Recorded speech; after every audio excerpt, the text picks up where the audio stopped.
안녕하세요. 오늘 뉴스레터의 주요 내용은 다음과 같습니다. 1. K2, K9 포기되었다. 2. 중국의 최대 무서움은 한국이다. 최근 폴란드와 20조짜리 초대형 방산 거래 계약서에 도장을 찍은 한국. 제대로 된 무기가 없어 싸우지를 못했던 한이 맺힌 나라다. 유럽에 무기를 파는 날이 다 온다며 많은 분이 감개무량한 마음이셨을 텐데요. 얼마 전 한 외신을 통해 전해진 소식이 이 감동을 깨는 충격적인 내용이라서 위기감을 고조시키고 있습니다. 폴란드 내에서 뜬금없이 한국과의 방산 거래를 전면 재검토하라는 목소리가 커지고 있다는 것이었는데요.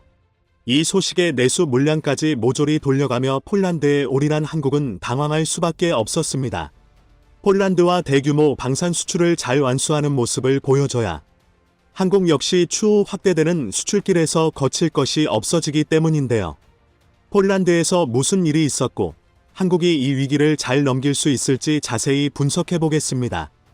최근 폴란드 국영 채널의 보도에 따르면 폴란드 내부에서 한국과의 무기 거래에 대해 회의적인 입장이 존재하고 하필이면 폴란드의 야당 정치인들이 여기에 찬동하는 입장이라고 합니다.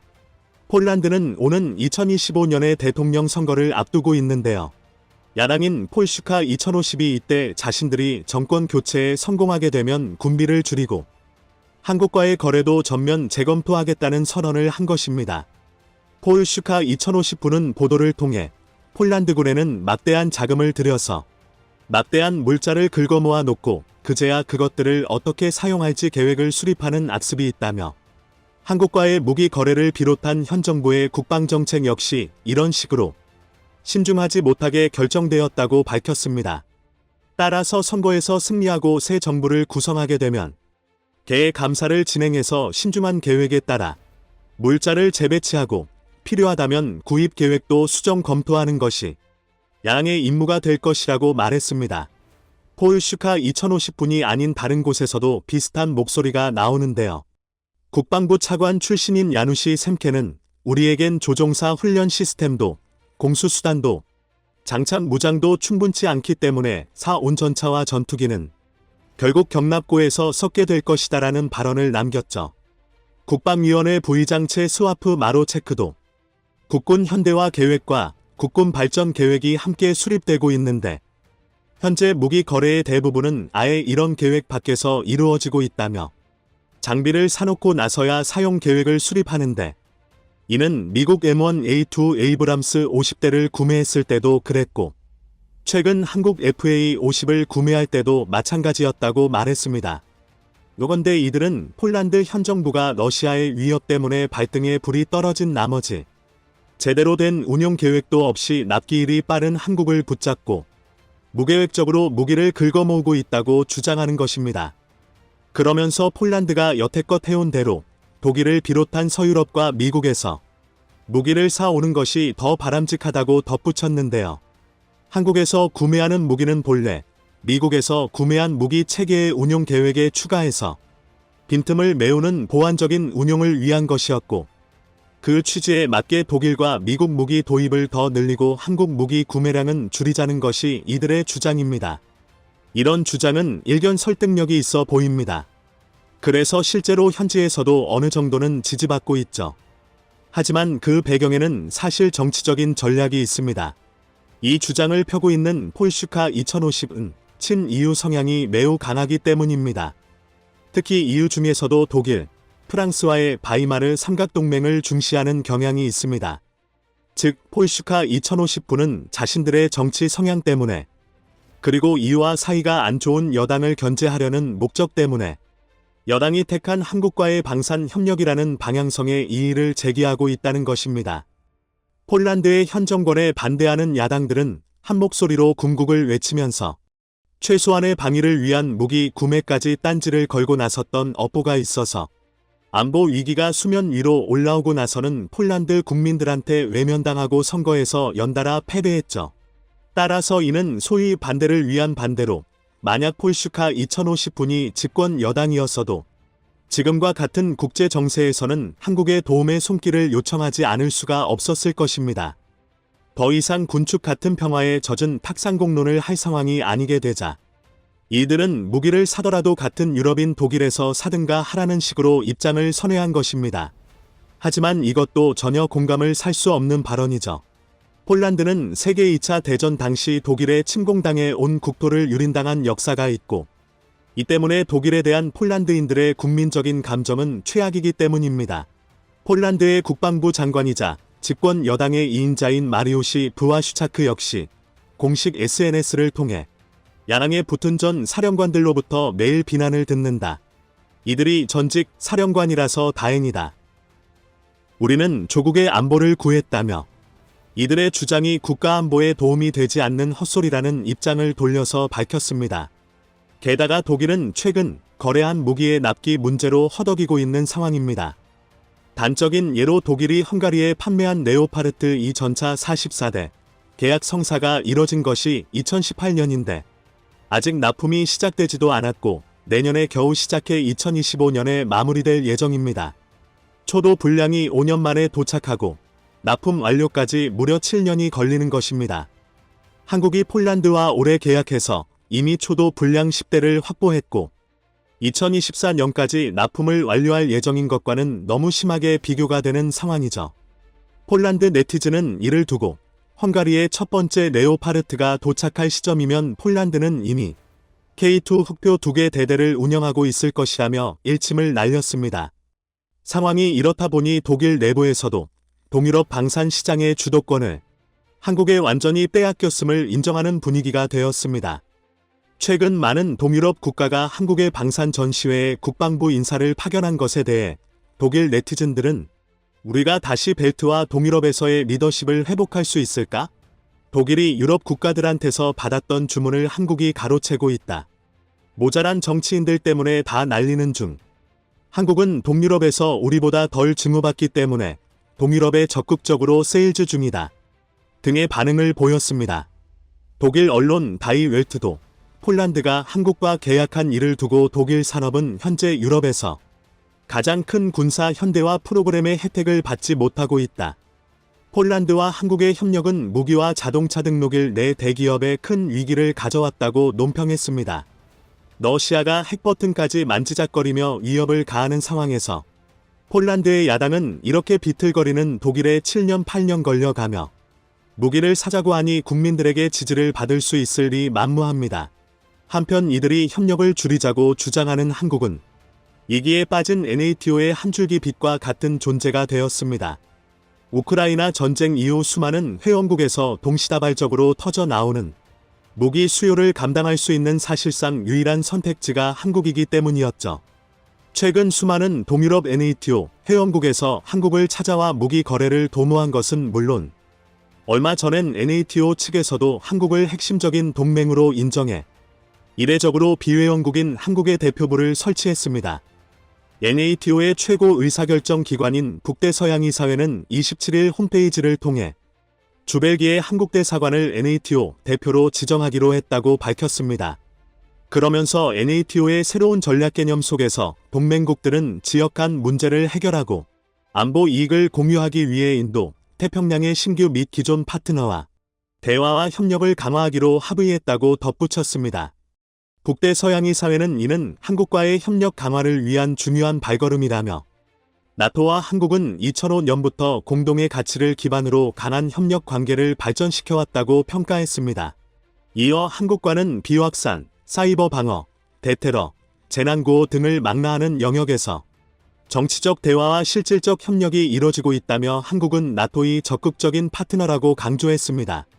이를 통해 한국은 NATO 내 군사안보 협력에 대한 정보 접근성이 커졌고 나로 조달청이 추진하는 방산산업 입찰에도 한국 기업이 참여할 수 있는 가능성이 열렸는데요. 동유럽에 뚫어놓은 물꼬를 통해 마침내 한국이 NATO라는 거대한 시장에 진출했고 장차 한국 방산 기업들이 계속해서 선방해준다면 한국 무기가 NATO군 표준이 될 수도 있는 것입니다. 이러한 예측이 단순히 한국만의 희망사항이라고도 볼 수 없는데 다른 누구도 아닌 중국이 증명을 해줬기 때문입니다. 중국은 관영 매체를 통해 한국의 NATO 대표부 설치에 대한 재빠른 반응을 내놓았습니다. 중국 공산당 기관지 계열인 글로벌 타임스는 29일 NATO의 결정은 지역 대립과 분열을 악화시킬 것이라고 밝혔는데요. 다음이 헤이룽장성 사회과학원 동북아연구소장은 한국과 나토의 강화된 파트너십은 주로 한반도를 대상으로 하고 있다며 한국은 미국과 결탁해 안보력을 높이고 북방 이웃 111국가에 대한 억지력을 형성하는 동시에 강대국 사이 게임에서 유리한 유치를 모색하는 것을 목표로 하고 있다고 말했죠. 그러면서 외교적 자치권을 악화시키며 나토에 길을 내주는 것은 장기적인 관점에서 한국의 경제 안보 이익에 도움이 되지 않고 지역의 대립과 분열을 악화시킬 것이라고 주장했습니다.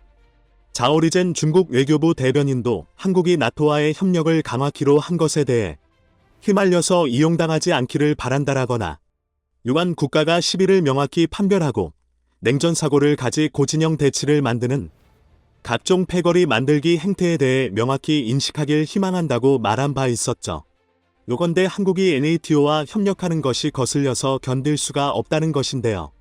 입만 열면 지역인이 분열 조장이니 말하는 중국은 이제 슬슬 동북아 지역에서 가장 큰 분열의 근원이 다름 아닌 자신들임을 알았으면 합니다. 중국이 이렇게 가시 도침 반응을 내놓는다는 것은 한국이 NATO와 교류하는 게 그만큼 큰 위협이 된다는 의미. 그렇기에 은근슬쩍 한국에게 경고성 발언을 하면서 견제하고 나선 것인데요. 이렇듯 한국이라는 카드가 레드팀 국가에 아주 잘 듣는 약이 된 상황에서 세계 각국은 너나 할 것 없이 줄을 서서 번호표 받기만을 기다리고 있죠. 번호표를 가장 처음 뽑아간 폴란드는 이를 기회로 살려 도약할 준비를 해야 할 상황에서 국론이 분열되어 머뭇거리고 있는데요. 어차피 선택지는 정해져 있고 고르는 것은 폴란드 국민들의 몫입니다. 계속해서 한국과 손을 잡고 살아남던가 아니면 이 지경이 될 때까지 폴란드를 내버려 둔 독일과 손을 잡고 탱크 한 대 받기도 전에 러시아에 잡아먹히던가도 부디 폴란드 국민들이 계속해서 현명한 선택을 할 수 있기를 기원해 보겠습니다.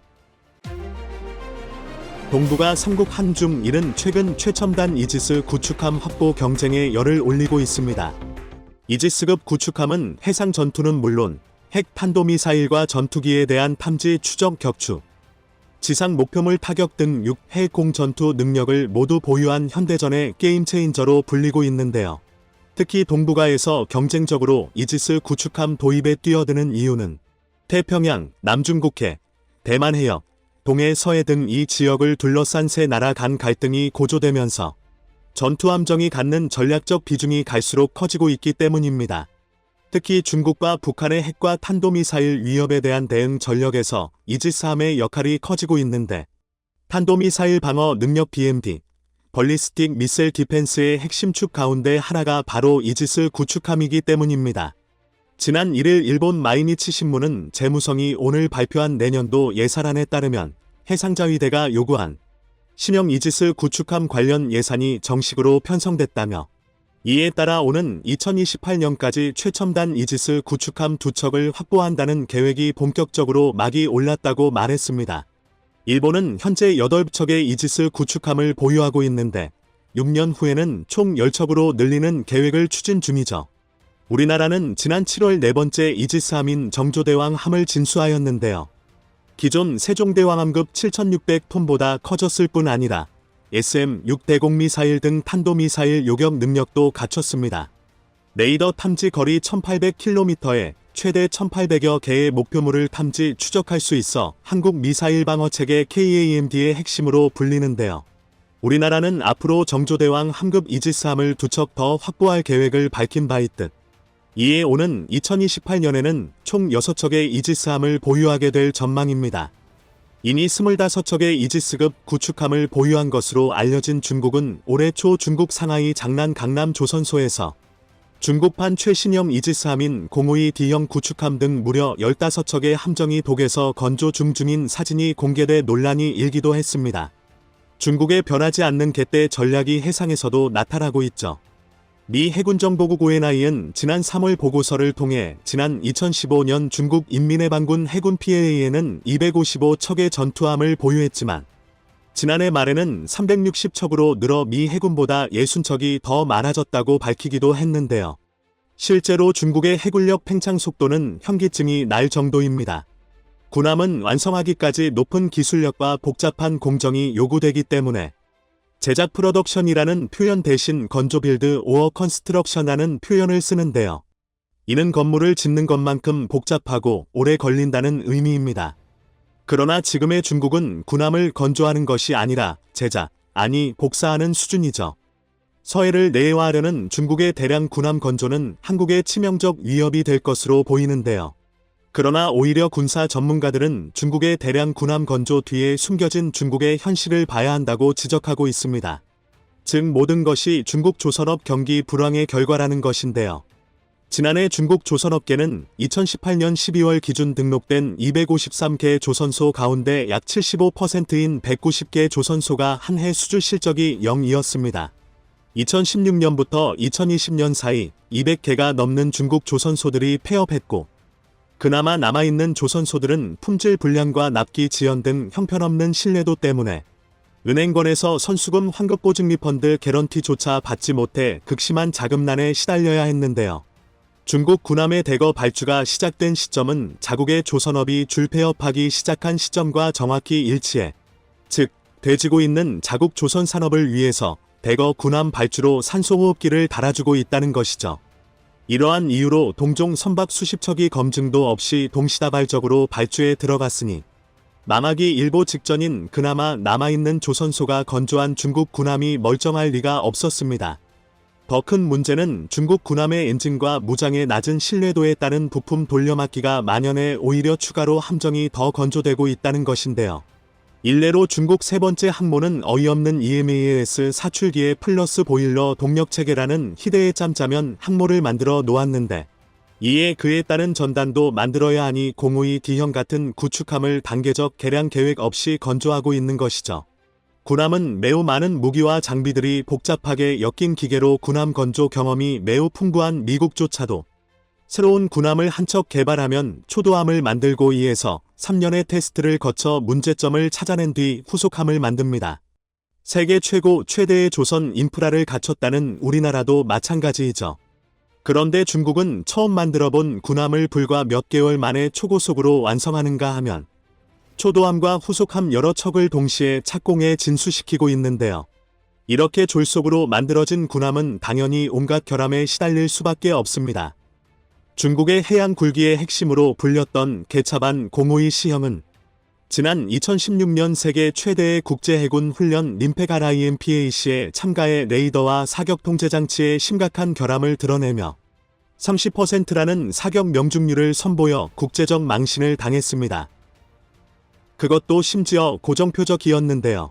당시 두 번째 참가한 중국은 이제 제대로 된 해군력을 보여주겠다며 총 5척이나 보내는 위력을 과시했는데 오히려 자국 해군력의 실체만 드러내면서 이후 림팩 훈련에 다시는 참가하지 않게 되었습니다.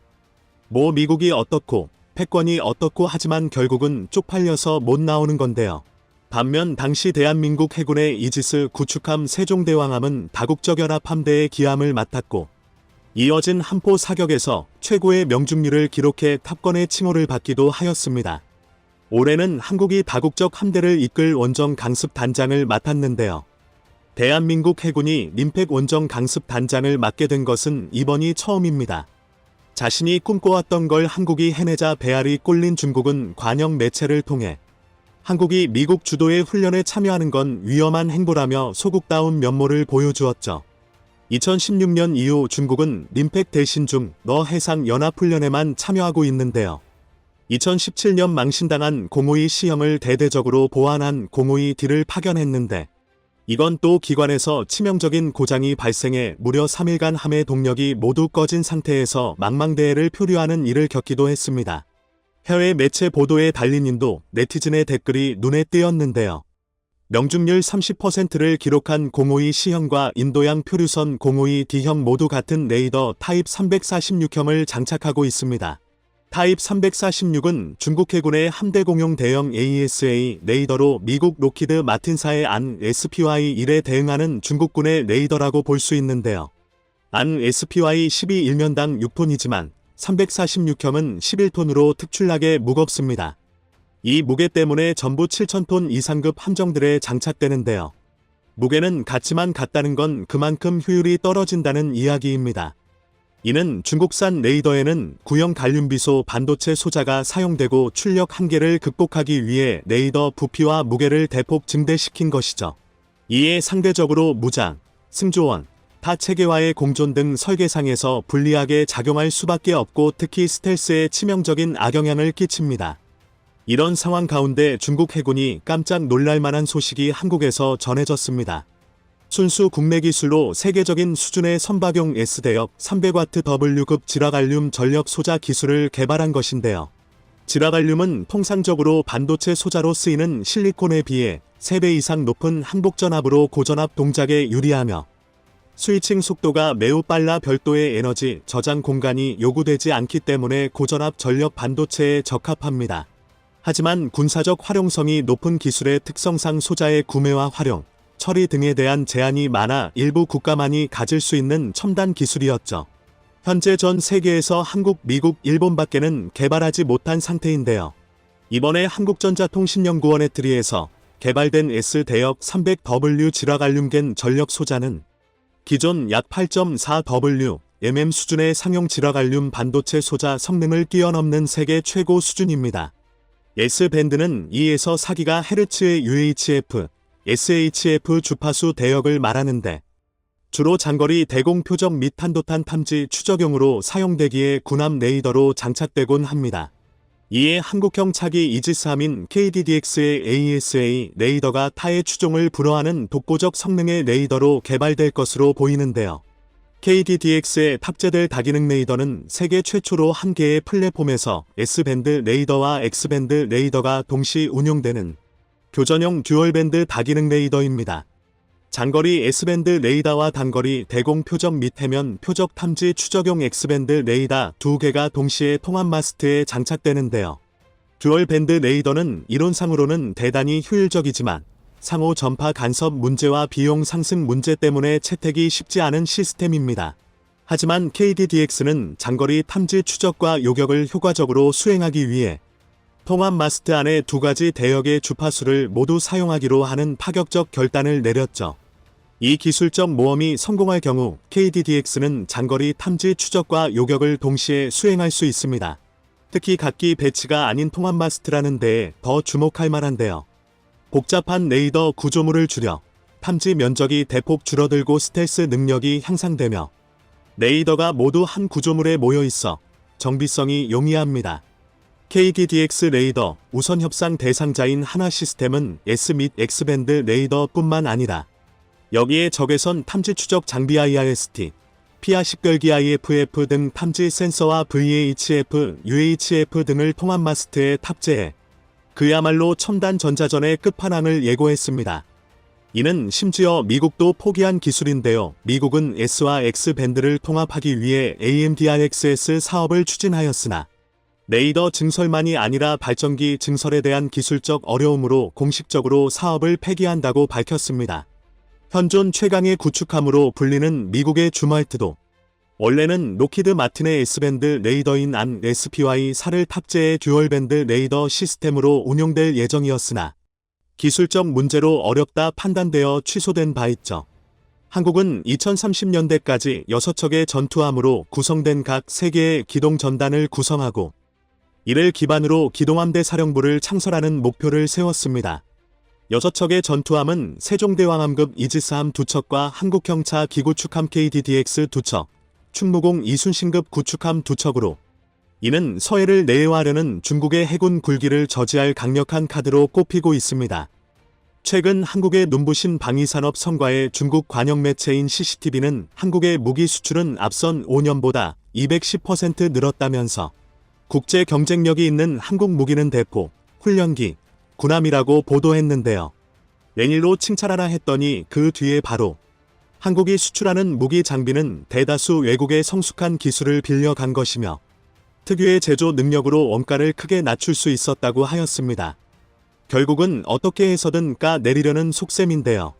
그러면서 한국 무기 대부분이 미국 기술을 사용하고 볼트 하나도 미국에서 가져와야 하는 만큼 한국 무기가 잘 팔리면 미국 방산 업체도 이익을 나눌 수 있어 미국이 지지하는 것이고 이에 한국산 무기는 미국산 무기라 봐도 무방하다고 전했습니다.